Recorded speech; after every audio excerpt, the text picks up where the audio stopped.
اگر کوئی سفر کے اندر ہے یا کوئی شرعی عذر لاحق ہے یا کوئی اور اس طرح کا ایشو ہے یا کبھی کبھار والا معاملہ ہے تو نماز جمع بھی کی جا سکتی ہیں، ظہر اثر جمع کی جا سکتی ہیں، مغرب و عشاء جمع ہو سکتی ہے۔ صحیح مسلم میں اوپر تلے 10 حدیثیں ہیں 1633 سے آنورڈ تک کہ آپ صلی اللہ علیہ وسلم نے بغیر خوف کے، بغیر بارش کے، اور مدینہ شریف کے اندر مراد بغیر سفر کے، یعنی کوئی بھی مجبوری نہیں تھی۔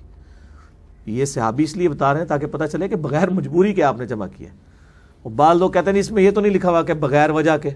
بھئی وہ وجہ ہی تو بتانا چاہ رہا ہے کہ نہ وجہ یہی ہو سکتی ہے نا، خوف، بارش اور سفر، وہ تینوں نہیں تھے پھر بھی نماز جمع کی۔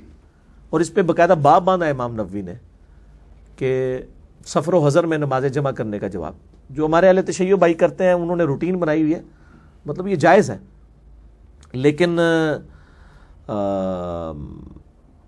افضل ان کی فقہ میں بھی یہی لکھا ہوا ہے کہ آپ نمازیں الگ الگ وقت میں پڑھیں تو وہ افضل ہے۔ اہل سنت کے ہاں صرف اہل حدیث ہیں وہ تھوڑی جرأت